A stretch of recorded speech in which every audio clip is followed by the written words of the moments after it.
പ്രിയ വിദ്യാർത്ഥി സുഹൃത്തുക്കളെ, ടെക്സ്റ്റ് ബുക്കിലേക്ക് ഏവർക്കും സ്വാഗതം. നമുക്ക് ആരംഭിക്കാം. നിങ്ങൾക്ക് ഒരു സന്തോഷ വാർത്ത അല്ലേ? നമുക്ക് ഫെബ്രുവരി 17-ാം തീയതി യൂട്യൂബിൽ 10th ലെവൽ മെയിൻസ് പരീക്ഷകൾക്ക് തയ്യാറെടുക്കുന്നവർക്ക് വേണ്ടി പ്രത്യേകിച്ച് സെക്രട്ടേറിയറ്റ് ഒയെയും കൂടാതെ അസിസ്റ്റന്റ് സെയിൽസ്മാൻ പരീക്ഷയ്ക്ക് തയ്യാറെടുക്കുന്നവർക്ക് വേണ്ടിയിട്ട് ഒരു ലൈവ് ക്ലാസ് പ്ലാൻ ചെയ്യുന്നുണ്ട്. അപ്പോൾ തീർച്ചയായിട്ടും ഇത് ഏറ്റവും മെച്ചപ്പെട്ട രീതിയിൽ പ്രയോജനപ്പെടുത്തുവാനായിട്ട് ശ്രമിക്കുക. തീർച്ചയായിട്ടും നിങ്ങൾക്ക് പ്രയോജനപ്പെടും. കൃത്യമായി തന്നെ പഠിച്ചു പോകാനായിട്ട് ശ്രമിക്കാം. ഓക്കെ, അപ്പോൾ പരമാവധി പ്രയോജനപ്പെടുത്തുക. നിങ്ങളുടെ സുഹൃത്തുക്കൾ എന്നാൽ അവർക്ക് ഷെയർ ചെയ്യുക, അവരും അറിയട്ടെ, അവരും പഠിക്കട്ടെ. മറക്കണ്ട, ഫെബ്രുവരി മാസം 17-ാം തീയതി കേരള 10th ലെവൽ മെയിൻസ് പരീക്ഷകൾക്ക് തയ്യാറെടുക്കുന്നവർക്ക് വേണ്ടിയിട്ട് നിങ്ങൾക്ക് 12 മാസം വാലിഡിറ്റി ഉള്ള ഒരു കോഴ്സ് ടെക്സ്റ്റ് ബുക്ക് ആരംഭിച്ചിട്ടുണ്ട്. കൂപ്പൺ കോഡ്, എൻ്റെ കൂപ്പൺ കോഡ് രാജേഷ് എന്നാണ്. എൻ്റെ രാജേഷ് എന്ന കൂപ്പൺ കോഡ് ഉപയോഗിച്ച് കഴിഞ്ഞാൽ നിങ്ങൾക്ക് 999 രൂപയ്ക്ക് പർച്ചേസ് ചെയ്യാനായിട്ട് കഴിയും. അപ്പോൾ വളരെ കുറഞ്ഞ വിലയിൽ ഏറ്റവും മൂല്യമുള്ള ക്ലാസ്സുകളാണ് നിങ്ങൾക്ക് കിട്ടുക. സിലബസ് 100% കവർ ചെയ്യുന്ന രീതിയിലാണ് ഈ ഒരു ക്ലാസ് തയ്യാറാക്കിയിട്ടുള്ളത്. അപ്പോൾ തീർച്ചയായിട്ടും നിങ്ങൾക്ക് ഒരു നഷ്ടവുമില്ല. കൃത്യമായിട്ട് പഠിക്കുക. ഏറ്റവും മെച്ചപ്പെട്ട രീതിയിൽ ഏറ്റവും കൃത്യമായിട്ട് നമുക്ക് പഠിച്ചുറപ്പിക്കുവാനായിട്ട് കഴിയും. അതുപോലെ തന്നെ ഡിഗ്രി ലെവൽ പ്രിലിമിനറി പരീക്ഷകൾക്ക് തയ്യാറെടുക്കുന്നവർക്ക് വേണ്ടിയിട്ട് മറ്റൊരു കോഴ്സ് നിലവിലുണ്ട്. രാജേഷ് എന്ന കൂപ്പൺ കോഡ് ഉപയോഗിച്ചുകൊണ്ട് നിങ്ങൾക്ക് 1999 രൂപയ്ക്ക് പർച്ചേസ് ചെയ്യാനായിട്ട് കഴിയും. ഈ ഒരു അവസരം പരമാവധി പ്രയോജനപ്പെടുത്തുക. ഓക്കെ, ദെൻ നിങ്ങൾക്ക് GK കോഴ്സ് മാത്രമാണ് വേണ്ടതെങ്കിൽ നിങ്ങൾക്ക് പർച്ചേസ് ചെയ്യാം. രാജേഷ് എന്ന കൂപ്പൺ കോഡ് ഉപയോഗിച്ചുകൊണ്ട് 999 രൂപയ്ക്ക്. ഇനി കറണ്ട് അഫയേഴ്സ് ആണ് വേണ്ടത് എന്നുണ്ടെങ്കിൽ അഷ്ന മാമിന്റെ കറണ്ട് അഫയർ ക്ലാസ് പോകുന്നുണ്ട്. കൂപ്പൺ കോഡ് രാജേഷ് എന്ന കൂപ്പൺ കോഡ് ഉപയോഗിച്ചുകൊണ്ട് 399 രൂപയ്ക്ക് നിങ്ങൾക്ക് പർച്ചേസ് ചെയ്യാനായിട്ട് കഴിയും. ഇനി മലയാളം മാത്രമാണ് വേണ്ടതെങ്കിൽ തീർച്ചയായും നിങ്ങൾക്ക് നിഷ മിസ്സിന്റെ ക്ലാസ് അവൈലബിൾ ആണ്. കൂപ്പൺ കോഡ് രാജേഷ് എന്ന കൂപ്പൺ കോഡ് ഉപയോഗിച്ചുകൊണ്ട് 499 രൂപയ്ക്ക് പർച്ചേസ് ചെയ്യാനായിട്ട് കഴിയും. ഓക്കെ അല്ലേ? യെസ്, നമുക്ക് പഠിക്കാം. ഇന്ന് നമ്മൾ കോൺസ്റ്റിറ്റ്യൂഷനിൽ SCERT കോൺസ്റ്റിറ്റ്യൂഷൻ 3ാമത്തെ പാർട്ടിലേക്ക് കിടക്കുകയാണ്. ആദ്യ ചോദ്യത്തിലേക്ക് പോവാം. യെസ്, അപ്പൊ താഴെ തന്നിരിക്കുന്നവയിൽ ശരിയായ പ്രസ്താവനകൾ കണ്ടെത്തുക. ഏതൊരു രാജ്യത്തിന്റെയും ഭരണ സംവിധാനങ്ങളുടെയും അടിസ്ഥാന നിയമങ്ങളുടെയും ആധികാരിക രേഖയാണ് ഭരണഘടന. ശരിയാണോ? പറഞ്ഞേ, കമന്റ് ചെയ്ത് പെട്ടെന്നാവട്ടെ. ഏതൊരു രാജ്യത്തിന്റെയും ആധികാരിക രേഖയാണോ ഭരണഘടന? പെട്ടെന്നാവട്ടെ. യെസ്, ലോ ഓഫ് ലാൻഡ് എന്നറിയപ്പെടുന്നത് ഭരണഘടനയാണ്. ലോ ഓഫ് ലാൻഡ് എന്ന് പറഞ്ഞാൽ ഒരു ഭൂപ്രദേശത്തെ നിയമാവലി എന്നർത്ഥം. ശരിയാണോ? അതെ, ശരിയാണ്. അപ്പോൾ ഏതൊരു രാജ്യത്തിന്റെയും ഭരണ സംവിധാനങ്ങളുടെയും അടിസ്ഥാന നിയമങ്ങളുടെയും ആധികാരിക രേഖയാണ് ഭരണഘടന. ശരിയാണ്.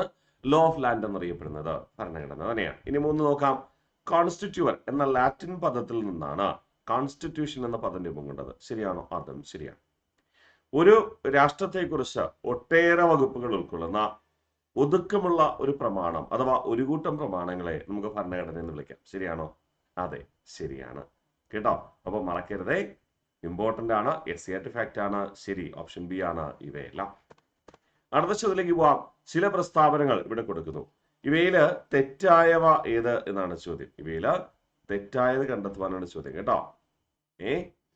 ഇന്ത്യൻ ഭരണഘടനയുടെ ബ്ലൂ പ്രിന്റ് എന്നറിയപ്പെടുന്നത് 1935 ഗവൺമെന്റ് ഓഫ് ഇന്ത്യ ആക്ട് ആണ് അല്ലെ? ശരിയാണ്.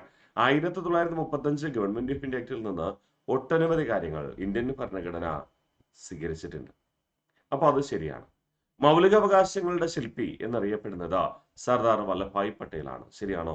തീർച്ചയായിട്ടും. കാരണം 1931 ഇന്ത്യൻ നാഷണൽ കോൺഗ്രസിന്റെ കറാച്ചി സമ്മേളനത്തിൽ വെച്ച് മൗലിക അവകാശങ്ങളെ കുറിച്ച് ആദ്യമായി പ്രമേയം അവതരിപ്പിക്കുകയും ആ പ്രമേയം ഇന്ത്യൻ നാഷണൽ കോൺഗ്രസിന്റെ ലക്ഷ്യമായി കൂട്ടിച്ചേർക്കുകയും ചെയ്തത് സർദാർ വല്ലഭായ് പട്ടേൽ അധ്യക്ഷനായിരുന്ന സമ്മേളനത്തിൽ വെച്ചാണ്.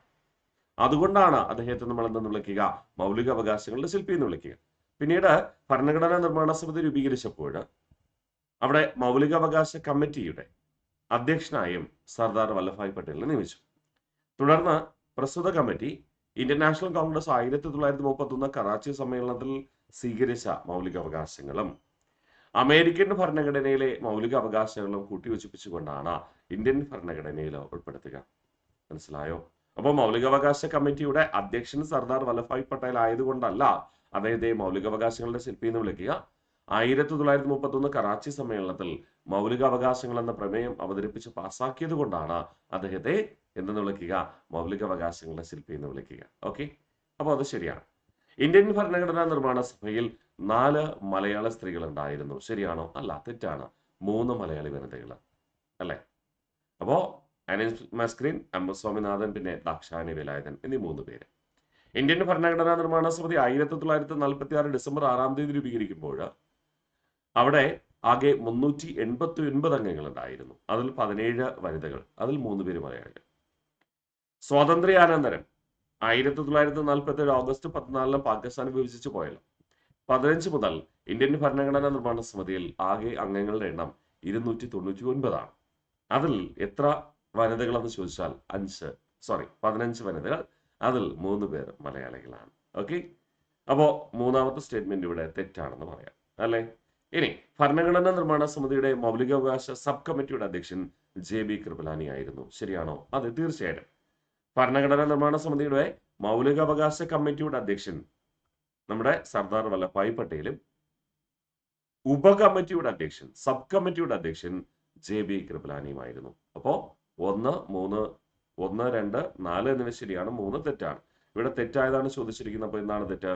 ഓപ്ഷൻ ബി മാത്രം അല്ലെ? അടുത്ത ചോദ്യത്തിലേക്ക് പോവാം.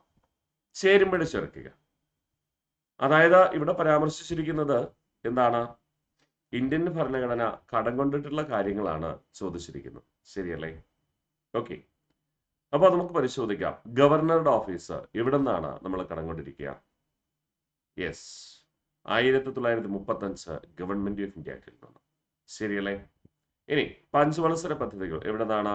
വെരി ഗുഡ്, റഷ്യൻ ഭരണഘടന അല്ലെ? 2-4. ഭരണഘടനാ ഭേദഗതി എന്ന ആശയം ഇന്ത്യ കടം കൊണ്ടിരിക്കുന്നത് ദക്ഷിണാഫ്രിക്കൻ ഭരണഘടനയിൽ നിന്നാണ്. അതും കിട്ടി.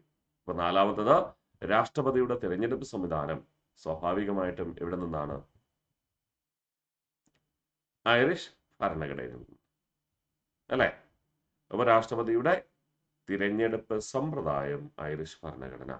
അപ്പോ 1 എന്ന് പറയുന്നത് അപ്പോ ആൻസർ എന്തായിട്ട് മാറും? 1, 2, 2, 4, 3, 1, 4, 3. റിപ്പബ്ലിക് എന്ന ആശയം ഇന്ത്യൻ ഭരണഘടന കൈക്കൊണ്ടിരിക്കുന്നത് ഫ്രഞ്ച് ഭരണഘടനയിൽ നിന്നാണ്. എന്നാൽ പറഞ്ഞേ, റിപ്പബ്ലിക് എന്ന ആശയം ആദ്യമായി ലോകത്തിന് സമ്മാനിച്ചതാരാണ്?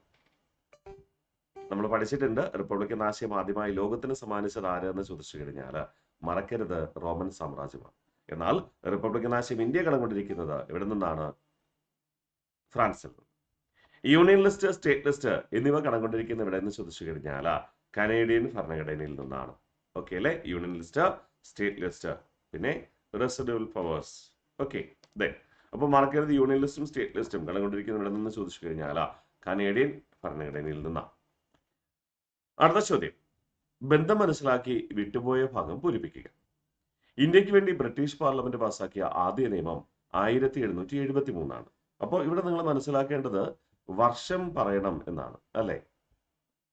അപ്പോ നോക്കിയേ, act for the better government of India എന്നറിയപ്പെടുന്നത് ഏത് നിയമമാണ്? ഏത് വർഷത്തെ നിയമമാണ്? ഏതായിരിക്കും? നമുക്കറിയാം, act for the better government of India എന്നറിയപ്പെടുന്നത് 1858 നിയമമാണ്. അപ്പോൾ 1858 ആണ് ശരിയായ ഉത്തരം. ഇന്ത്യയില് ഒരു കേന്ദ്രീകൃത ഭരണത്തിന് അടിത്തറയിട്ട നിയമമാണ് റെഗുലേറ്റിംഗ് ആക്ട് 1773. മൊണ്ടേഗു സിംസോഡ് ഭരണപരിഷ്കാരങ്ങൾ എന്നറിയപ്പെടുന്നത് 1919 ഗവൺമെന്റ് ഓഫ് ഇന്ത്യ ആക്ട് ആണ്. ഈ 1919 ഗവൺമെന്റ് ഓഫ് ഇന്ത്യ ആക്ട് പ്രകാരമാണ് ഇന്ത്യയിൽ എന്ത് കൊണ്ടുവരുന്നത്? ദ്വിഭരണ സമ്പ്രദായം കൊണ്ടുവരുന്നത്. അതുപോലെ തന്നെ ഇന്ത്യയിൽ ആദ്യമായി തിരഞ്ഞെടുപ്പ് നടന്നു. അതുപോലെ തന്നെ ഇന്ത്യയിൽ തിരഞ്ഞെടുപ്പിന് വേണ്ടി വനിതകൾക്ക് വോട്ടവകാശം ഏർപ്പെടുത്തിയത് ഏത് നിയമപ്രകാരമാണ്? 1919 ഗവൺമെന്റ് ഓഫ് ഇന്ത്യ ആക്ട് പ്രകാരം. ഇനി വേറെ കുറച്ച് കാര്യങ്ങൾ പറയാനുണ്ടെങ്കിൽ വൈസ്രോയിയുടെ എക്സിക്യൂട്ടീവ് കൗൺസിലിൽ പകുതി പേർ ഇന്ത്യക്കാരാണെന്ന് നിശ്ചയിച്ചതും ഏത് ആക്ടിൽ തന്നെ? 1919 ഗവൺമെന്റ് ഓഫ് ഇന്ത്യ ആക്ടിൽ തന്നെ. ഇത് പ്രകാരമാണ് മലയാളിയായ ചേറ്റൂർ ശങ്കരൻ നായർ വൈസ്രോയുടെ എക്സിക്യൂട്ടീവ് കൗൺസിലിൽ അംഗമാവുക. ഓക്കെ, മറക്കല്ലേ. ഇന്ത്യയുടെ ഒരു കേന്ദ്രീകൃത ഭരണത്തിന് അടിത്തറയുടെ നിയമമാണ് റിലേറ്റിംഗ് ആക്ട് 1773. ഇത് പ്രകാരമാണ് ബംഗാളിലെ ആദ്യ സുപ്രീം കോടതി എവിടെ നിലവിൽ വന്നത്? കൽക്കട്ടയിൽ 1774 ജനുവരി മാസം 1-ാം തീയതി നിലവിൽ വന്നു. അല്ലെ, ആ സുപ്രീം കോടതിയും നിലവിലെ സുപ്രീം കോടതിയും തമ്മിൽ ബന്ധമൊന്നുമില്ല. നിലവിലെ സുപ്രീം കോടതി എന്ന് പറയുന്നത് 1937 രൂപീകരിച്ച ഫെഡറൽ കോടതി പുനഃസംഘടിപ്പിച്ചുകൊണ്ടാണ്. കേട്ടോ? യെസ്. അടുത്ത ചോദ്യത്തിലേക്ക് പോവാം. ശരിയായ പ്രസ്താവനകൾ കണ്ടെത്തുക. നരേന്ദ്രനാഥ ഭട്ടാചാര്യ എന്നത് എം.എൻ. റോയിയുടെ യഥാർത്ഥ നാമമാണ്. ശരിയാണോ? നരേന്ദ്രനാഥ ഭട്ടാചാര്യ എന്നത് എം.എൻ. റോയിയുടെ യഥാർത്ഥ നാമമാണ്. ശരിയാണോ? അതെ, തീർച്ചയായിട്ടും ശരിയാണ്. കേട്ടോ? മറക്കരുതേ. അപ്പോ എം.എൻ. റോയ് എന്നറിയപ്പെടുന്ന വ്യക്തിയുടെ യഥാർത്ഥ പേര് എന്തെന്ന് ചോദിച്ചു കഴിഞ്ഞാൽ എന്താണ്? നരേന്ദ്രനാഥ ഭട്ടാചാര്യ എന്ന് ഓർമ്മിക്കുവാനായിട്ട് ശ്രമിക്കുക.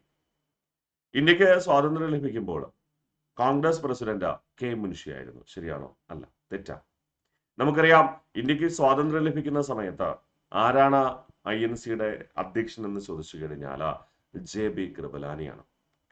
JB കൃപലാനി എന്നാണ് INC പ്രസിഡന്റ് ആയത് എന്ന് ചോദിച്ചാൽ 1946 മീററ്റ് സമ്മേളനം. 1946 മീററ്റ് സമ്മേളനത്തിൽ അധ്യക്ഷനായി. സാധാരണ INCയുടെ സമ്മേളനം നടക്കുന്നത് ഏത് മാസമാണ്? വാർഷിക സമ്മേളനം നടക്കുന്നത് ഡിസംബർ മാസമാണ്. 1946 മീററ്റ് സമ്മേളനം നടന്നത് 46 ഡിസംബർ മാസമാണ്. അവിടെ JB കൃപലാനി അധ്യക്ഷനായി. പിന്നെ അടുത്ത് എന്നായിരിക്കും പ്രസിഡന്റ് വരിക? 47 ഡിസംബറിലാണ് വരിക. പക്ഷേ സ്വാഭാവികമായിട്ട് അവിടെ 47 സമ്മേളനം നടന്നില്ലായിരുന്നു. പിന്നെ 48 സമ്മേളനം നടക്കുക. ഇനി ഒരുപക്ഷെ 47 സമ്മേളനം നടന്നിരുന്നാലും ഡിസംബറിലെ നടക്കത്തുള്ളൂ. അതുവരെ ആർക്ക് അധ്യക്ഷനായി തുടരാം? JB കൃപലാനിക്ക്. ഇന്ത്യക്ക് സ്വാതന്ത്ര്യം കിട്ടിയ 47 ഓഗസ്റ്റിലല്ലേ. അപ്പോൾ സ്വാഭാവികമായിട്ട് ആര് തന്നെയാണ് അവിടുത്തെ പ്രസിഡന്റ്? JB കൃപലാനിയാണ്. ഓക്കെ, കാരണം ഇന്ത്യക്ക് സ്വാതന്ത്ര്യം കിട്ടുമ്പോൾ INC പ്രസിഡന്റ് JB കൃപലാനിയാണെന്ന് നമുക്ക് എല്ലാവർക്കും അറിയാം. PSC ചിലപ്പോൾ തിരിച്ചു ചോദിക്കും, JB കൃപലാനി INC പ്രസിഡന്റ് ആയത് ഏത് വർഷം? 1946, 47, 47, 49. നമ്മൾ ചിലപ്പോൾ എന്ത് ചെയ്യും? പരീക്ഷയുടെ ടെൻഷനിൽ 47 എഴുതി പോകും അല്ലെ. അതുകൊണ്ട് ദയവേത് ഓർമ്മിക്കുക. എന്നാ പ്രസിഡന്റ് ആവുക? 46 മീററ്റ് സമ്മേളനത്തിൽ. ഭരണഘടനാ നിർമ്മാണ സഭയുടെ സ്ഥിരം അധ്യക്ഷനായിരുന്നു ഡോക്ടർ രാജേന്ദ്ര പ്രസാദ്. ശരിയാണോ? അതെ, ശരിയായിരുന്നു. 1946 ഡിസംബർ മാസം 11-ാം തീയതി ആദ്യ സമ്മേളനത്തിൽ വെച്ച് ഇദ്ദേഹത്തെ ഡോക്ടർ രാജേന്ദ്ര പ്രസാദിനെ ഭരണഘടനാ നിർമ്മാണ സമിതിയുടെ സ്ഥിരം അധ്യക്ഷനാക്കി. എന്നാൽ ഭരണഘടനാ നിർമ്മാണ സമിതിയുടെ ആദ്യ യോഗം എന്നാ ചേർന്നേ? ഡിസംബർ 9-ാം തീയതി. ആ ഡിസംബർ 9-ാം തീയതി ആ സമ്മേളനത്തിൽ പങ്കെടുത്ത 207 പേരിൽ ഏറ്റവും പ്രായം കൂടിയ വ്യക്തി ആരാണ്?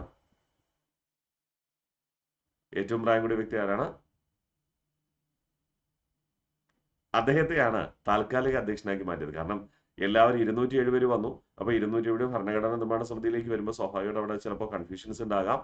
അപ്പോൾ അത്തരം കാര്യങ്ങൾ നിയന്ത്രിക്കുന്നതിന് വേണ്ടിയിട്ട് ആ സമ്മേളനത്തിൽ പങ്കെടുത്ത 207 പേരിൽ, ആദ്യ സമ്മേളനത്തിൽ 207 പേരല്ലേ പങ്കെടുത്തേ, ആ 207 പേരിൽ ഏറ്റവും പ്രായം കൂടിയ വ്യക്തിയെ എന്താക്കി മാറ്റി? ആദ്യം ഒരു താൽക്കാലിക അധ്യക്ഷനാക്കി മാറ്റി, അല്ലെങ്കിൽ ഭരണഘടനാ നിർമ്മാണ സമിതിയുടെ ആദ്യ അധ്യക്ഷനാക്കി മാറ്റി. ശരിയല്ലേ? ആണോ? ഒന്നെങ്കിൽ നമുക്ക് എന്ത് പറയാം? ആദ്യ അധ്യക്ഷനാക്കി മാറ്റി എന്ന് പറയാം. അല്ലെങ്കിൽ നമുക്ക് എന്ത് പറയാം? ആദ്യത്തെ അല്ലെങ്കിൽ താൽക്കാലിക അധ്യക്ഷനാക്കി മാറ്റി എന്ന് പറയാം. അപ്പോൾ മറക്കരുത്, ഭരണഘടനാ നിർമ്മാണ സമിതിയുടെ തിരഞ്ഞെടുക്കപ്പെട്ട അധ്യക്ഷൻ അല്ലെങ്കിൽ സ്ഥിരം അധ്യക്ഷൻ ആരാന്ന് ചോദിച്ചു കഴിഞ്ഞാൽ കൃത്യമായി പറയണം, ഡോക്ടർ രാജേന്ദ്ര പ്രസാദ് ആണ്. അപ്പോൾ രാജേന്ദ്ര പ്രസാദ് പറഞ്ഞു, എനിക്ക് പൂർണ്ണ സമയം അധ്യക്ഷനായിരിക്കാൻ കഴിയില്ല. അപ്പോൾ അംഗങ്ങൾ എല്ലാവരും കൂടെ ഒരു ഉപാധ്യക്ഷനെയും തിരഞ്ഞെടുത്തു. ആരാണ് ഉപാധ്യക്ഷൻ? HC മുഖർജി. ശരിയല്ലേ? HC മുഖർജി. എന്നാൽ ഡിസംബർ 9-ാം തീയതി അംഗങ്ങള് ഏറ്റവും പ്രായം കൂടിയ അംഗമായ ഒരു വ്യക്തിയെ തിരഞ്ഞെടുത്തു നമ്മൾ പറഞ്ഞു. ആരാണ് അദ്ദേഹം? സച്ചിദാനന്ദ സിൻഹ അല്ലെ? സച്ചിദാനന്ദ സിൻഹ. ഓക്കെ, മറക്കൂലല്ലോ. ഭരണഘടനാ നിർമ്മാണ സമിതിയുടെ സ്ഥിരം അധ്യക്ഷൻ ഡോക്ടർ രാജേന്ദ്ര പ്രസാദ് ആണ്. ഉപാധ്യക്ഷൻ എന്ന് പറയുന്നത് HC മുഖർജിയാണ്. ഓക്കെ അല്ലേ? HC മറക്കില്ലല്ലോ. അപ്പോ 1 ശരിയാണ്, 3 ശരിയാണ്. ഇനി 4. 1938 വനമഹോത്സവത്തിന് തുടക്കം കുറിച്ച വ്യക്തിയാണ് കെ മുൻഷി. ശരിയാണോ? അല്ല. കെ മുൻഷി വനമഹോത്സവത്തിന് തുടക്കം കുറിച്ചത് 1950. അപ്പൊ സ്വാഭാവികമായിട്ടും നമുക്കിവിടെ എന്ത് മനസ്സിലാക്കാനായിട്ട് കഴിയും? നാലാമത്തത് തെറ്റാണെന്ന് മനസ്സിലാക്കാനായിട്ട് കഴിയും. അപ്പോൾ ആൻസർ എന്തായിട്ട് മാറും? 1ഉം 3ഉം ശരി എന്നാണ് അല്ലെ? യെസ്, ഓപ്ഷൻ എ ആണ് 1ഉം 3ഉം ശരി. അടുത്ത പഠിക്കാം. ശരിയായവ ഏതൊക്കെ? ഇന്ത്യയുടെ ആദ്യത്തെ secretary of state William Francis ഹാരെയാണ്. ഇന്ത്യയുടെ ആദ്യത്തെ secretary of state William Francis ഹാരെയാണ്. ശരിയാണോ? അല്ല. പിന്നെ ആരാണ്? എഡ്വേർഡ് ഹെൻറി സ്റ്റാൻലി ആണ് അല്ലെ? എഡ്വേർഡ് ഹെൻറി സ്റ്റാൻലി ആണ്. ഓക്കെ. ഇന്ത്യയുടെ അവസാനത്തെ സെക്രട്ടറി ഓഫ് സ്റ്റേറ്റ് ആരാന്ന് ചോദിച്ചു കഴിഞ്ഞാൽ ആരാണ്? വില്യം ഫ്രാൻസിസ് ഹാരെയാണ്. അപ്പൊ രണ്ടും തെറ്റാണ്. William Francis Hare. അപ്പൊ ഇന്ത്യയുടെ ആദ്യത്തെ secretary of state Edward Henry സ്റ്റാൻലിയും അവസാനത്തെ secretary of state William Francis ഹാരെയുമാണ്. ഇനി ഏറ്റവും കൂടുതൽ കാലം ഇന്ത്യയുടെ സെക്രട്ടറി ഓഫ് സ്റ്റേറ്റ് ആയി സേവനം ചെയ്തിരുന്നത് ആരാണ്? ജോർജ് ഹാൽമിൽട്ടൺ കേട്ടോ. 1895 തൊട്ട് 1903 വരെ 8 വർഷക്കാലം. ഈ സെക്രട്ടറി ഓഫ് സ്റ്റേറ്റ് എന്ന് പറയുമ്പോൾ അദ്ദേഹം ആരായിരിക്കും? ബ്രിട്ടീഷ് പാർലമെന്റിലെ അംഗമായിരിക്കും. അതുകൊണ്ട് തന്നെ 1858 മുതൽ 1947 വരെ ഇന്ത്യയിലെ സെക്രട്ടറി ഓഫ് സ്റ്റേറ്റ് എന്ന് പറയുന്ന വ്യക്തി ഉണ്ടായിരുന്നു, എന്ന സ്ഥാനത്തുള്ള വ്യക്തി ഉണ്ടായിരുന്നു. ഇന്ത്യക്ക് വേണ്ടി ഏതെങ്കിലും നിയമം ബ്രിട്ടീഷ് പാർലമെന്റിൽ അവതരിപ്പിക്കണമെങ്കിൽ അത് ആരുടെ ചുമതലയായിരുന്നു? സെക്രട്ടറി ഓഫ് സ്റ്റേറ്റിന്റെ ചുമതലയായിരുന്നു അല്ലെ? നമുക്കറിയാം 1909 ഇന്ത്യൻ കൗൺസിൽ നിയമം പാസാക്കിയത് മോർലി എന്ന് പറയുന്ന സെക്രട്ടറി ഓഫ് സ്റ്റേറ്റ് ആണ്. അത് ഇന്ത്യയിൽ നടപ്പിലാക്കിയത് മിന്റോ എന്ന് പറയുന്ന വൈസ്രോയി. അതുകൊണ്ട് 1909 ഇന്ത്യൻ കൗൺസിൽ ആക്ടിനെ നമ്മൾ അൺഒഫീഷ്യലായിട്ട് എന്തെന്ന് വിളിക്കും? മിന്റോ മോർലി ഭരണപരിഷ്കാരം എന്ന് വിളിക്കും. അതുപോലെ 1919 government of India act British പാർലമെന്റിൽ അവതരിപ്പിച്ച് പാസാക്കിയത് എഡ്വിൻ സാമുവൽ മൊണ്ടേഗു എന്ന് പറയുന്ന സെക്രട്ടറി ഓഫ് സ്റ്റേറ്റ് ആണ്. അത് ഇന്ത്യയിൽ നടപ്പിലാക്കിയത് ചെംസ്ഫോർഡ് എന്ന വൈസ്രോയി ആയതുകൊണ്ട് 1919 ഗവൺമെന്റ് ഓഫ് ഇന്ത്യ ആക്ടിനെ നമ്മൾ എന്തെന്ന് വിശേഷിപ്പിക്കും? പറയൂ. മൊണ്ടേഗു ചെംസ്ഫോർഡ് ഭരണപരിഷ്കാരം എന്ന് വിളിക്കും അല്ലെ? അപ്പൊ ഇവിടെ 1 തെറ്റാണ്, 2 തെറ്റാണ്, 3 ശരിയാണ് അല്ലെ? അദ്ദേഹം കാലാവധി തൊട്ട് ഇതുവരെയായിരുന്നു 1895 തൊട്ട് 1903 വരെ. മറക്കല്ലേ? അപ്പൊ ഇവിടെ ശരി ഏതാണ്? 3 മാത്രം എന്നതാണ് ശരി. മറക്കില്ലല്ലോ? യെസ്. ഓക്കെ, ഇവിടെ നമ്മൾ അതിന്റെ അടുത്ത നമുക്ക് പഠിക്കാം. ഭരണഘടന കരട് നിർമ്മാണ സമിതി അംഗങ്ങളെ പറ്റിയുള്ള പ്രസ്താവനകളിൽ ശരിയായവ കണ്ടെത്തുക. ഓക്കെ. ഡോക്ടർ BR അംബേദ്കർ ആയിരുന്നു അധ്യക്ഷൻ. ഇവിടെ കരട് നിർമ്മാണ സമിതി എന്ന് പറയുമ്പോൾ ഇംഗ്ലീഷ് ഡ്രാഫ്റ്റിംഗ് കമ്മിറ്റി എന്നാണ്. ഡ്രാഫ്റ്റിംഗ് കമ്മിറ്റി, കരട് നിർമ്മാണ സമിതി അംഗങ്ങളെ പറ്റിയുള്ള ശരിയായ പ്രസ്താവന. ഡോക്ടർ BR അംബേദ്കർ ആയിരുന്നു അധ്യക്ഷൻ. അതെ. 9 പേരായിരുന്നു സമിതി അംഗങ്ങൾ. ശരിയാണോ? അല്ല, തെറ്റ്. 7 അംഗങ്ങളായിരുന്നു ആകെ ഉണ്ടായിരുന്നത്. BL മിത്തർ രാജിവെച്ചപ്പോൾ N മാധവറാവു അധ്യക്ഷനായി. ശരിയാണോ? അതെ, ശരിയാണ്. BL മിത്തർ രാജിവെച്ചപ്പോൾ N മാധവറാവു അധ്യക്ഷനായി. ശരിയാണ്. DP ഹെയ്ത്താന്റെ നിര്യാണത്തെ തുടർന്ന് അംഗമായത് N ഗോപാലസ്വാമി അയ്യങ്കാർ ആണ്. ആണോ? അല്ല, TT കൃഷ്ണമാചാരി. TP ഹെയ്ത്താന്റെ നിര്യാണത്തെ തുടർന്ന് അംഗമായത് ആരെന്ന് ചോദിച്ചു കഴിഞ്ഞാൽ TT കൃഷ്ണമാചാരിയാണ്. TT കൃഷ്ണമാചാരി. ഓക്കെ. അപ്പൊ ആൻസറിലേക്ക് പോയാൽ 1 ശരിയാണ്, 3 ശരിയാണ്. ഇവിടെ ശരിയായ ചോദ്യങ്ങളല്ലേ? യെസ്. അപ്പൊ 1, 3 ശരി. ഓപ്ഷൻ സി ആണ് ശരിയെന്ന് പറയാം. DP ഖെയ്ത്താന്റെ നിര്യാണത്തെ തുടർന്ന് അംഗമായത് ആരാണ്? TT കൃഷ്ണമാചാരിയാണ്. അടുത്ത ചോദ്യം. ശരിയായവ ഏതൊക്കെ? പട്ടിക 7 union list, state list, concurrent list എന്നിവയാണ്. പട്ടിക 8 ഭൂപരിഷ്കരണ നിയമങ്ങളാണ്. പട്ടിക 9 ഔദ്യോഗിക ഭാഷകളാണ്. പട്ടിക 10 കൂറുമാറ്റ നിരോധന നിയമവും. ഇതിൽ ഏതൊക്കെയാ ശരി? ഷെഡ്യൂള് 7 ശരിയല്ലേ? യൂണിയൻ ലിസ്റ്റും സ്റ്റേറ്റ് ലിസ്റ്റും കൺകറന്റ് ലിസ്റ്റും ശരിയാണ്. ഇനി പട്ടിക 8 ഭൂപരിഷ്കരണ നിയമമാണോ? അല്ല. ഭൂപരിഷ്കരണ നിയമം എന്താണ്? 9 അല്ലേ? യെസ്, ഭൂപരിഷ്കരണ നിയമം എന്ന് പറയുന്നത് 9. ഇനി 8ാമത്തെ പട്ടിക ഔദ്യോഗിക ഭാഷകളാണ് അല്ലെ. യെസ്. കൂറുമാറ്റ നിരോധന നിയമം ഏതാണ്? 10. അപ്പോൾ ഇവിടെ ഏതൊക്കെയാ ശരി? 2 തെറ്റാണ്, 3 തെറ്റാണ്, 4 ശരിയാണ്. അപ്പൊ ഏതൊക്കെയാ ശരി? 1ഉം 4ഉമാണ് ശരിയെന്ന് പറയാം അല്ലെ. 1ഉം 4ഉമാണ്, മറക്കല്ലേ. യെസ്. താഴെ തന്നിരിക്കുന്നവയിൽ ഭരണഘടനയുടെ ചുമതലകൾ ഉൾപ്പെടുന്നത് ഏതൊക്കെയാണ്? സമൂഹത്തിലെ അംഗങ്ങൾക്കിടയിൽ ചുരുങ്ങിയ തോതിലെങ്കിലും ഏകോപനം കൊണ്ടുവരുന്നതിനുള്ള അടിസ്ഥാന നിയമങ്ങൾ പ്രദാനം ചെയ്യും. സമൂഹത്തിലെ അംഗങ്ങൾക്കിടയിൽ ചുരുങ്ങിയ തോതിലെങ്കിലും ഏകോപനം കൊണ്ടുവരുന്നതിനുള്ള അടിസ്ഥാന നിയമങ്ങൾ പ്രദാനം ചെയ്യുക. ശരിയല്ലേ? ആണ്. ഇനി സമൂഹത്തിൽ തീരുമാനമെടുക്കാനുള്ള അധികാരം ആർക്കെന്ന് നിശ്ചയിക്കുക. ശരിയാണോ? അതെ, ശരിയാണ്. ഇത് SCERT ഫാക്റ്റാണ്, മറക്കരുത്. 5ാം ക്ലാസ്സിലെ പുസ്തകത്തിലുള്ളതാണ്. SCERT 5ാം ക്ലാസ്സിലെ പുസ്തകമാണ്, പുതിയ പുസ്തകത്തിലുള്ളതാണ്. ആൾറെഡി പഴയ പുസ്തകത്തിൽ ഉണ്ടായിരുന്നു, പുതിയ പുസ്തകത്തിലും ഇത് രേഖപ്പെടുത്തിയിട്ടുണ്ട്. തങ്ങളുടെ പൗരന് മേൽ ഗവൺമെന്റിന് ചുമത്താവുന്ന അധികാരത്തിന് പരിധി നിശ്ചയിക്കുക. പൗരന്മാർക്ക് മേൽ ഗവൺമെന്റിന് ചുമത്താവുന്ന അധികാരത്തിന് പരിധി നിശ്ചയിക്കുക. ശരിയാണ്. സമൂഹത്തിൽ അഭിലാഷങ്ങൾ സാക്ഷാത്കരിക്കുക. നീതിനിഷ്ഠമായ ഒരു സമൂഹത്തിനാവശ്യമായ വ്യവസ്ഥകൾക്ക് രൂപം നൽകുക. ഇത് ഭരണഘടനയുടെ ലക്ഷ്യമല്ലേ? അതെ, തീർച്ചയായിട്ടും.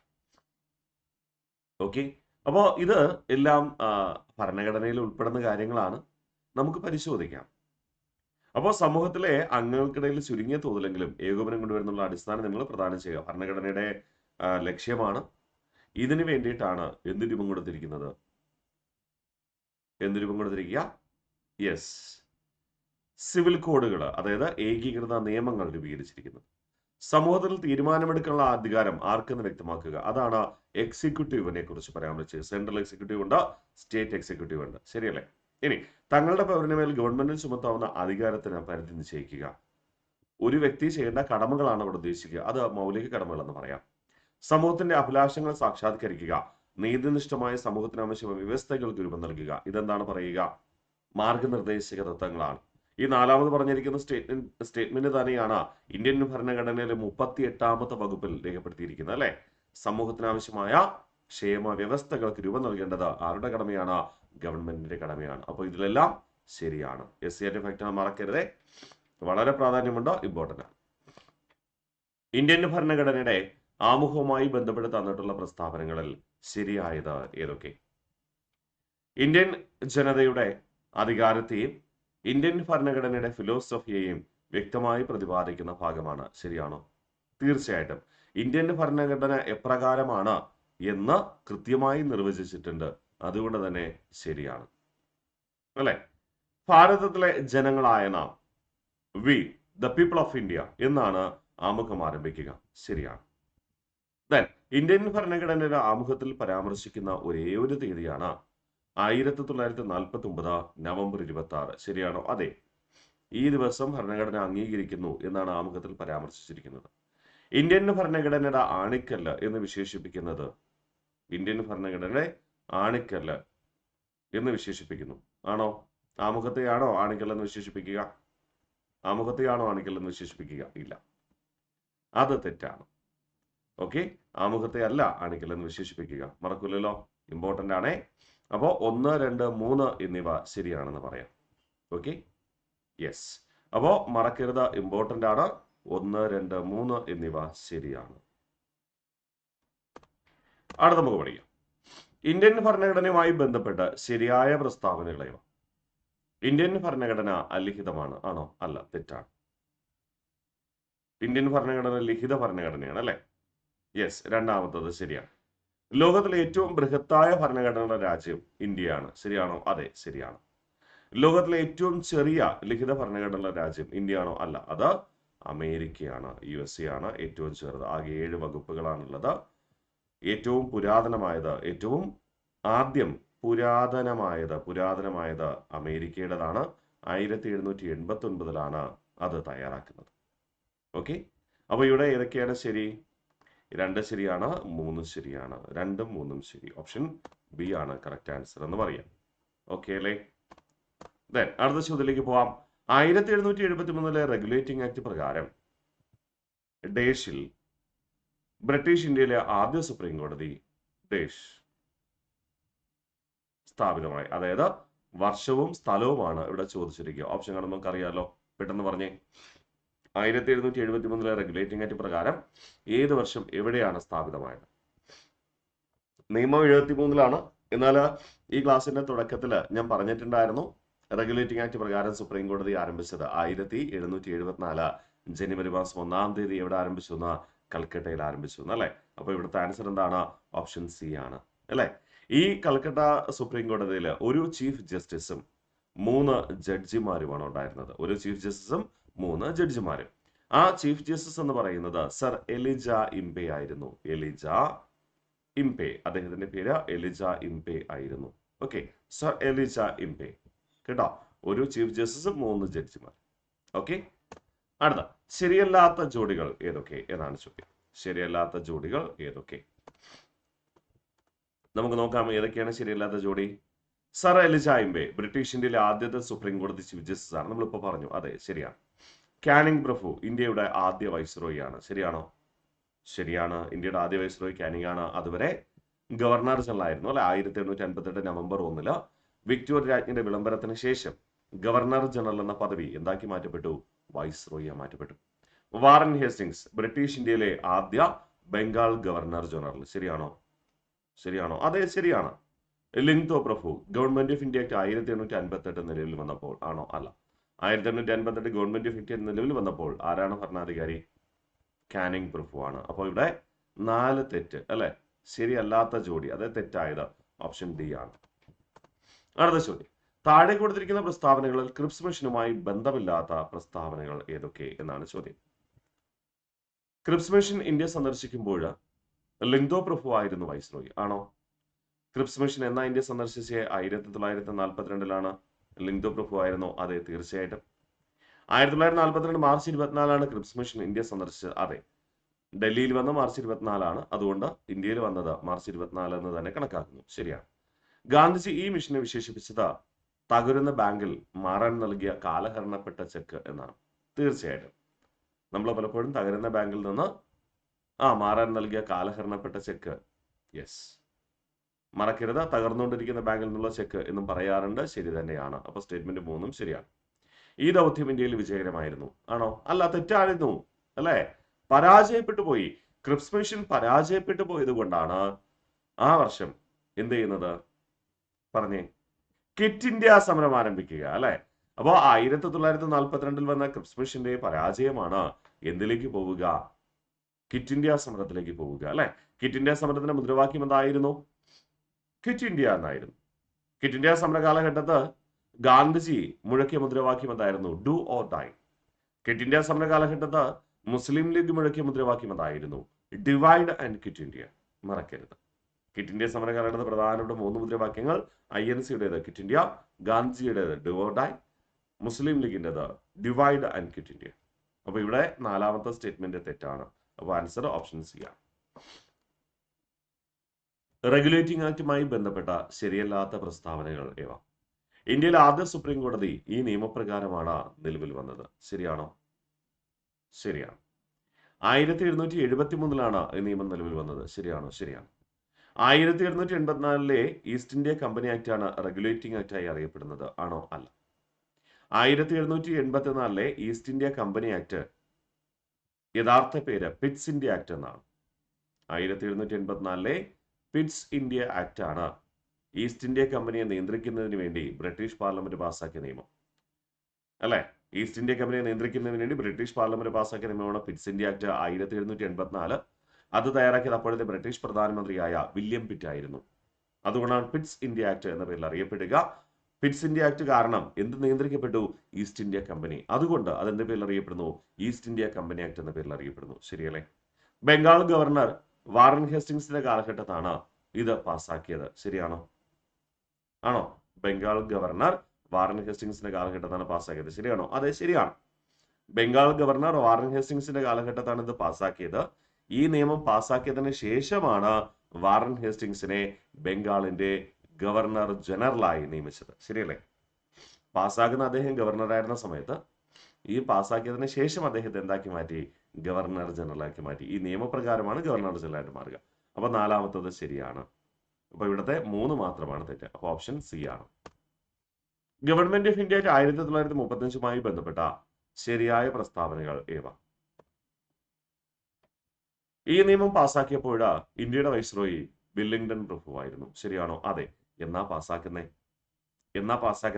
35 പോരാ, ഡേറ്റ് സഹിതം പറയണം. പെട്ടെന്ന് പറഞ്ഞേ, ഡേറ്റ് സഹിതം പറഞ്ഞേ, പെട്ടെന്നാവട്ടെ. നമ്മൾ പഠിച്ചിട്ടുണ്ട് 1935 ജൂലൈ 24. ജൂലൈ 24. ഓക്കെ. ബർമയെ ഇന്ത്യയിൽ നിന്ന് വേർപെടുത്തിയത് ഈ നിയമത്തിന്റെ കീഴിലാണ്. ശരിയാണോ? ശരിയാണ്. ഓക്കെ. അത് മൂന്നാമത്തെ സ്റ്റേറ്റ്മെന്റ് ബ്ലൂ പ്രിന്റ് മുകളിൽ വന്നു കേട്ടോ, സോറി. അപ്പോൾ മൂന്നാമത്തെ സ്റ്റേറ്റ്മെന്റ് ഇങ്ങനെയാണ്: ഇന്ത്യൻ ഭരണഘടനയുടെ ബ്ലൂ പ്രിന്റ് എന്നറിയപ്പെടുന്നു. ശരിയാണോ? ആണ്. അപ്പോൾ ഒന്ന്, ഈ നിയമം പാസ്സാക്കിയപ്പോൾ ഇന്ത്യൻ വൈസ്രോയി വെല്ലിംഗ്ടൺ പ്രഭുവായിരുന്നു. ശരിയാണ്. എന്നാ പാസ്സാക്കുന്നത്? 1935 ജൂലൈ മാസം 24. ഓക്കെ. ഇത് എന്നാ നിലവിൽ വരുന്നേ? 1937 ഏപ്രിൽ മാസം 1 37 ഏപ്രിൽ 1 നിലവിൽ വരുന്നു. അപ്പോഴത്തെ വൈസ്രോയി ആരാണ്? ലിങ്തോ പ്രഭുവാണ്. നിലവിൽ വരുമ്പോൾ വൈസ്രോയി ലിങ്തോ പ്രഭുവാണ് കേട്ടോ. 36 തൊട്ട് 43 വരെ ലിങ്തോ ആണ്.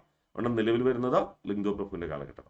ബർമ ഇന്ത്യയിൽ നിന്ന് വേർപെടുത്തിയത് നിയമത്തിന് കീഴിലാണ്. ശരിയാണോ? ആണ്. ഏത് വർഷമാണ് വേർപെടുത്തിയത്? 1937 ബർമയെ അഥവാ മ്യാൻമാറിനെ ഇന്ത്യയിൽ നിന്ന് വേർപെടുത്തിയത്. ഇന്ത്യൻ ഫണ്ടമെന്റൽ ബ്ലൂ പ്രിന്റ് എന്നറിയപ്പെടുന്നത് അതും ശരിയാണ്.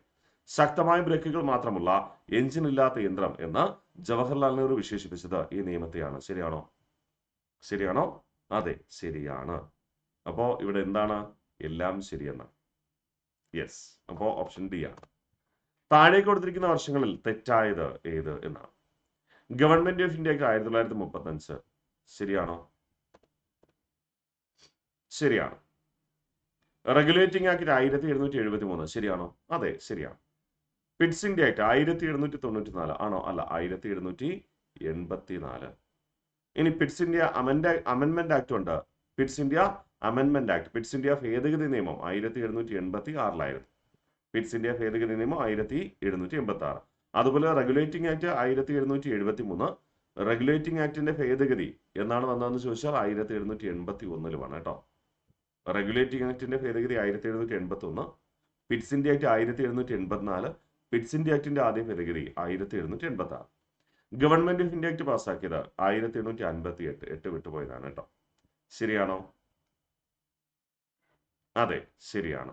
അപ്പൊ ഇവിടെ ഏതാണ് തെറ്റ്? ഓപ്ഷൻ സ്റ്റേറ്റ്മെന്റ് 3 മാത്രം തെറ്റ്. അപ്പൊ ആൻസർ ഡി ആണ്. ചേരുംപടി ചേർക്കുക. ഇന്ത്യൻ ഭരണഘടന ബ്ലൂ പ്രിന്റ് എന്നറിയപ്പെടുന്നത് എന്താണ്? ഇന്ത്യൻ ഭരണഘടന ബ്ലൂ പ്രിന്റ് എന്നറിയപ്പെടുന്നത് എന്താ? 1935 ഗവൺമെന്റ് ഓഫ് ഇന്ത്യ ആക്ട് ആണേ.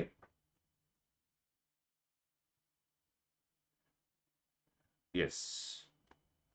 അടുത്ത 1784 ഈസ്റ്റ് ഇന്ത്യ കമ്പനി ആക്ട് എന്നറിയപ്പെടുന്നത് നമ്മളിപ്പോൾ പറഞ്ഞതേ ഉള്ളൂ. എന്താണ്? Pitt's India act. ഇന്ത്യയുടെ രാഷ്ട്രീയ കാര്യങ്ങൾ നിയന്ത്രിക്കുന്നതിന് വേണ്ടി വാറൻ ഹേസ്റ്റിങ്സിന്റെ കാലഘട്ടത്ത് നടപ്പിലാക്കിയ നിയമം. ഇന്ത്യയിലെ രാഷ്ട്രീയ കാര്യങ്ങളും വാണിജ്യ കാര്യങ്ങളും നിയന്ത്രിക്കുന്നതിന് വേണ്ടി വാറൻ ഹേസ്റ്റിങ്സിന്റെ കാലഘട്ടത്ത് ഏതാണ്? Regulating act. ഇന്ത്യക്ക് വേണ്ടി ബ്രിട്ടീഷ് പാർലമെന്റ് അവസാനമായി പാസാക്കിയ നിയമം ഏതാണ്? Indian independence act. ശരിയല്ലേ? അപ്പോ മറക്കരുത്, ഇമ്പോർട്ടന്റ് ആണ്. യെസ്. അപ്പോ ഇവിടുത്തെ ആൻസർ എന്ത് വരും? 1 ഡി, 2 സി അല്ലെ, 3 ബി, 4 എ. അടുത്ത ചോദ്യത്തിലേക്ക് നമുക്ക് പോകാം. ഇന്ത്യക്ക് ഒരു ഭരണഘടനാ നിർമ്മാണ സഭ രൂപീകരിക്കുന്നതുമായി ബന്ധപ്പെട്ട് ക്യാബിനറ്റ് മിഷൻ നിർദ്ദേശിച്ച പദ്ധതി അനുസരിച്ച് താഴെ തന്നിട്ടുള്ളവയിൽ ശരിയായവ ഏതൊക്കെയാണ്? ജനസംഖ്യ ആനുപാതികമായി ഓരോ പ്രവിശ്യയ്ക്കും ഓരോ നാട്ടുരാജ്യത്തിനും അല്ലെങ്കിൽ രാജ്യങ്ങളുടെ കൂട്ടത്തിനും സീറ്റുകൾ അനുവദിക്കുകയുണ്ടായി. ശരിയാണോ? അതെ, ശരിയാണ്. ഇമ്പോർട്ടന്റ് ആണ്. ജനസംഖ്യയ്ക്ക് ആനുപാതികമായി ഓരോ പ്രവിശ്യയ്ക്കും, അതായത് 10 ലക്ഷം പേർക്ക് ഒന്ന് എന്ന രീതിയിലൊക്കെയാണ് കണക്കാക്കുക ചില സ്ഥലങ്ങളിൽ. അതിൽ ചില സ്ഥലങ്ങൾ മാറ്റമുണ്ട്. ഇതനുസരിച്ച് ബ്രിട്ടീഷ് പ്രവിശ്യയിൽ നിന്ന് 392 അംഗങ്ങളെ തിരഞ്ഞെടുത്തു. നാട്ടുരാജ്യങ്ങൾക്ക് 98 സീറ്റ് അനുവദിച്ചു. ശരിയാണോ? അല്ല, തെറ്റാണ്. ബ്രിട്ടീഷ് പ്രവിശ്യകളിൽ നിന്ന് എത്ര പേരാ തിരഞ്ഞെടുക്കപ്പെട്ടെ? പറഞ്ഞേക്കട്ടെ, പെട്ടെന്നവിടെ. ആകെ 399 നമുക്കറിയാലോ.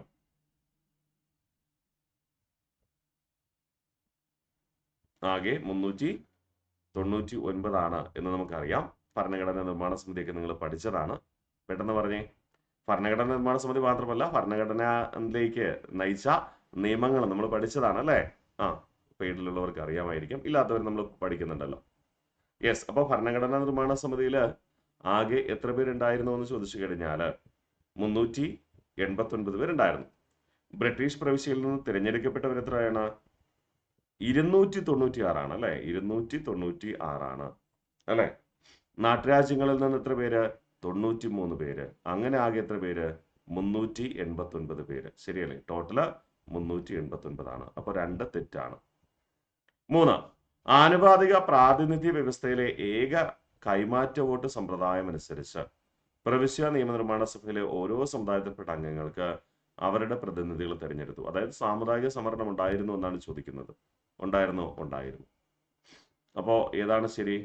1ഉം 3ഉം ശരി എന്നതാണ്. 1ഉം 3ഉം ശരി എന്നതാണ്. ശരിയല്ലേ? അപ്പോൾ ഓപ്ഷൻ ഡി ആണ്. ഓപ്ഷൻ ഡി ആണ്. അടുത്ത ചോദ്യം. സ്റ്റേറ്റ്മെന്റ് ഇതാണ്: ഇന്ത്യയിലെ വിവിധ രാഷ്ട്രീയ പ്രശ്നങ്ങൾക്ക് പരിഹാരം കണ്ടെത്തുന്നതിനായി 1942 സർ സ്റ്റിഫോർഡ് ക്രിപ്സിന്റെ നേതൃത്വത്തിൽ ഇന്ത്യയിലെത്തിയ കമ്മിറ്റി പൂർണ്ണ പരാജയമായിരുന്നു.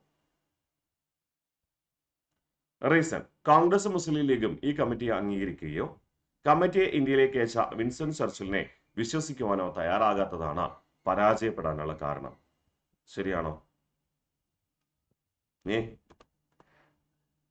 കൃത്യമായ വിശദീകരണം തന്നെയാണ്.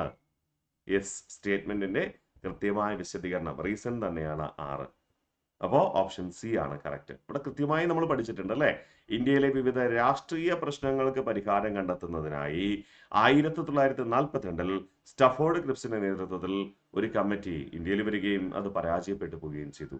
പരാജയപ്പെടുവാനുള്ള കാരണമായിട്ട് നമ്മൾ പറയും കോൺഗ്രസും മുസ്ലിം ലീഗും ഈ കമ്മിറ്റിയെ അംഗീകരിക്കുകയോ കമ്മിറ്റിയെ ഇന്ത്യയിലേക്ക് അയച്ച വിൻസ്റ്റൺ ചർച്ചിലിനെ വിശ്വസിക്കുവാനോ തയ്യാറാകാത്തതാണ് പരാജയപ്പെടുവാനുള്ള കാരണം. അല്ലേ? യെസ്. അപ്പൊ കറക്റ്റ് ആണ്. കൃത്യമായി PSC ചോദിച്ചിട്ടുണ്ട്, മറക്കരുത്, ഇമ്പോർട്ടന്റ് ആണ്. താഴെ തന്നിരിക്കുന്നവയിൽ തെറ്റായ പ്രസ്താവന ഏത് അല്ലെങ്കിൽ ഏതൊക്കെ എന്നാണ് ചോദ്യം. ഇന്ത്യൻ ഭരണഘടനാ നിർമ്മാണ സമിതിയിൽ തിരുവിതാംകൂറിനെ പ്രതിനിധാനം ചെയ്ത വനിതയാണ് ആനി മസ്ക്രിൻ. ഇന്ത്യൻ ഭരണഘടനാ നിർമ്മാണ സമിതിയിൽ ആണോ? ഇന്ത്യൻ ഭരണഘടനാ നിർമ്മാണ സമിതിയിൽ തിരുവിതാംകൂറിനെ പ്രതിനിധാനം ചെയ്ത വനിതയാണ് ആനി മസ്ക്രിൻ. ശരിയാണോ? ശരിയാണോടാ?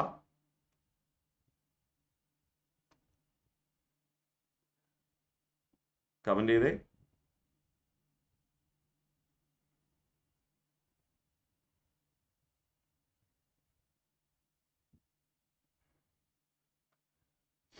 ശരിയല്ലേ? ഇന്ത്യൻ ഭരണഘടനാ നിർമ്മാണ സഭയിൽ തിരുവിതാംകൂറിനെ പ്രതിനിധാനം ചെയ്ത വനിതയാണ് ആനി മസ്ക്രിൻ. ശരിയോ തെറ്റോ? ആരൊന്നും മിണ്ടുന്നില്ലല്ലോ. അത് കമന്റ് വരാത്തതാണോ?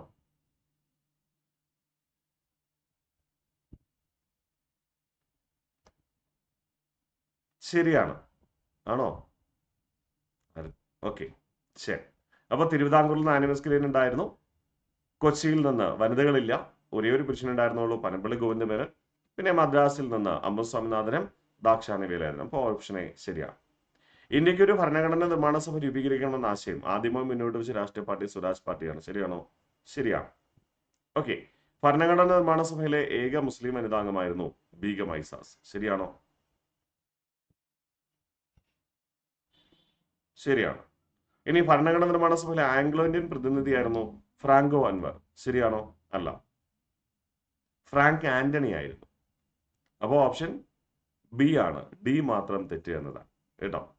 അപ്പോൾ ഫ്രാങ്ക് അൻവർ അല്ല, ഫ്രാങ്ക് ആന്റണി കേട്ടോ. നിങ്ങൾക്ക് പരിചിതമാണ്. അടുത്ത ചോദ്യം.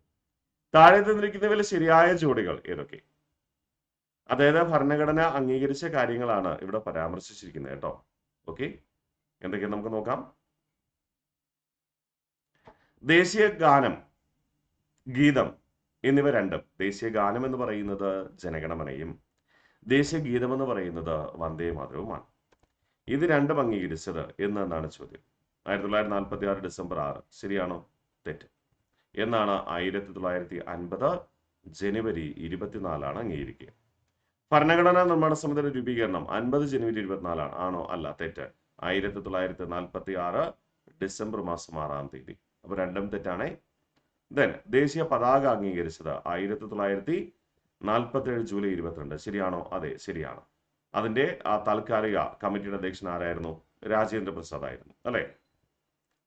ദേശീയ പതാക അഡ്ഹോക്ക് കമ്മിറ്റിയുടെ അധ്യക്ഷൻ രാജേന്ദ്ര പ്രസാദ് ആയിരുന്നു. അഡ്ഹോക്ക് താൽക്കാലിക സമിതി കേട്ടോ. ഭരണഘടനാ നിർമ്മാണ സമിതിയിൽ വേറെ ഒരു പതാക കമ്മിറ്റി ഉണ്ട്, അത് വേറെ. രാജേന്ദ്ര പ്രസാദ് ഭരണഘടനാ നിർമ്മാണ സമിതിയുടെ സ്ഥിരം അധ്യക്ഷനായിട്ട് മാറി. ഡോക്ടർ രാജേന്ദ്ര പ്രസാദ് ഭരണഘടനാ നിർമ്മാണ സമിതിയുടെ സ്ഥിരം അധ്യക്ഷനായി മാറിയത് 46 ഡിസംബർ 11. ശരിയാണോ? ശരിയാണ്. അപ്പൊ 3ഉം 4ഉം ശരി എന്നതാണ് ഇവിടുത്തെ ആൻസർ. ഓപ്ഷൻ സി ആണ്. ഓക്കെ അല്ലേ? ദെൻ അടുത്ത് പറയാമോ? അപ്പോൾ നമ്മൾ SCERT പാഠപുസ്തകത്തിൽ പുതിയ SCERT 5ാം ക്ലാസ്സിലെ പാഠപുസ്തകത്തിലെ വിവരങ്ങളും പഴയ 5ാം ക്ലാസ്സിലെ കുറച്ച് കാര്യങ്ങളോട് കൂട്ടിച്ചേർത്തുകൊണ്ടാണ് ഇന്നേ ദിവസം പഠിച്ചത്. അപ്പോൾ പ്രിയ ഉദ്യോഗാർത്ഥികളെ, നമ്മൾ ഇപ്പോൾ ഫോർ എക്സാമ്പിൾ ടെക്സ്റ്റ് ബുക്കിൽ പെയ്ഡ് ക്ലാസ്സിൽ കോൺസ്റ്റിറ്റ്യൂഷൻ ഞാനാണ് പഠിപ്പിക്കുക. ആ പെയ്ഡ് ക്ലാസ്സിനകത്ത് ഉള്ളവർ ഇതൊക്കെ പഠിച്ചു കഴിഞ്ഞു അല്ലേ? കഴിഞ്ഞ ദിവസങ്ങളിൽ പഠിച്ചു കഴിഞ്ഞതാണ്. അവിടെ ഈ ഫാക്ട്സ് എല്ലാം കൃത്യമായി നമ്മൾ നിർവചിച്ചിട്ടുണ്ടായിരുന്നു. ശരിയാണേ? അതിലുള്ള ആരെങ്കിലും ക്ലാസ്സിലുണ്ടോ എന്ന് എനിക്കറിയില്ല. നമ്മൾ ഈ കാര്യങ്ങളെല്ലാം കൃത്യമായി അതിനകത്ത് പറഞ്ഞ കാര്യങ്ങളാണ്. അവർക്ക് ഇത് റിവിഷൻ ആയിരിക്കാം, അല്ലേ? പഠിച്ച കാര്യങ്ങൾ വീണ്ടും കേൾക്കുമ്പോൾ റിവിഷനാണ്. ഒരുപക്ഷെ കേൾക്കാത്ത കുട്ടികളാണെങ്കിൽ ദയവായി ഇത് കാര്യങ്ങൾ പഠിക്കുക. ഈ ക്ലാസ് ഇത് കോൺസ്റ്റിറ്റ്യൂഷന്റെ 3ാമത്തെ പാർട്ടാണ് അല്ലേ? SCERT 3ാമത്തെ പാർട്ടാണ്. എല്ലാ ശനിയാഴ്ചകളിലുമാണ്, മറക്കണ്ട. എല്ലാ ചൊവ്വാഴ്ചകളിലും ജോഗ്രഫിയാണ്, എല്ലാ വ്യാഴാഴ്ചകളിലും എന്താണ്? ഹിസ്റ്ററിയുമാണ്. സാധിക്കുന്നവർ പ്രയോജനപ്പെടുത്തുക. ഓക്കെ, അപ്പോൾ നമുക്ക് SCERT ഫാക്ട് അടുത്ത ഫാക്റ്റുമായിട്ട് ചൊവ്വാഴ്ച ജോഗ്രഫിയിൽ കണ്ടുമുട്ടാം. പക്ഷെ തിങ്കളാഴ്ച നമുക്ക് 10th ലെവലിന് വേണ്ടിയിട്ട് മുൻവർഷ ചോദ്യങ്ങൾ നമ്മൾ പ്ലാൻ ചെയ്തിട്ടുണ്ട്. PVQs ആൻഡ് എക്സ്പ്ലനേഷൻ, അതുപോലെ തന്നെ സൗജന്യ ക്ലാസ് നിങ്ങൾക്ക് യൂട്യൂബിൽ എല്ലാ എഡ്യൂക്കേറ്റേഴ്സും വന്ന് പ്രൊവൈഡ് ചെയ്യും. അതിനാസ്പദമാക്കി നമ്മൾ പരീക്ഷ നടത്തുന്നതായിരിക്കും. അപ്പോൾ സാധിക്കുന്ന എല്ലാവരും അത് പ്രയോജനപ്പെടുത്തുവാനായിട്ട് ശ്രമിക്കുക. വളരെ പ്രാധാന്യത്തോടു കൂടി തന്നെ കാണുക. അതുകൊണ്ടാണ് പറയുക കേട്ടോ. വളരെ പ്രാധാന്യത്തോടെ കാണുക, മറന്നു പോവല്ലേ. ഓക്കെ, അപ്പോൾ കൃത്യമായി തന്നെ നിങ്ങൾ പഠിക്കുമെന്ന് ഞാൻ കരുതുന്നു. ഈ ക്ലാസ് നിങ്ങൾക്ക് പ്രയോജനപ്പെട്ടുവെങ്കിൽ തീർച്ചയായും നിങ്ങളുടെ സുഹൃത്തുക്കൾക്ക് ഷെയർ ചെയ്യാം. അവരും പഠിച്ചുറപ്പിക്കട്ടെ, മെച്ചപ്പെട്ട ജോലി നേടിയെടുക്കട്ടെ. Okay, bye bye. പിന്നെ മറക്കണ്ട, ക്ലാസ് ഇഷ്ടപ്പെട്ടുവെങ്കിൽ ഷെയർ ചെയ്യുക, ലൈക്ക് ചെയ്യുക, വീഡിയോയുടെ താഴെ കമന്റ് രേഖപ്പെടുത്തുക കേട്ടോ. നിങ്ങളുടെ അഭിപ്രായങ്ങൾ കമന്റായി രേഖപ്പെടുത്തുക, അല്ലെങ്കിൽ സജഷൻസ്, നിർദ്ദേശങ്ങൾ, മാറ്റി വരുത്തേണ്ട കാര്യങ്ങൾ കമന്റായി രേഖപ്പെടുത്തുക. ഓക്കെ.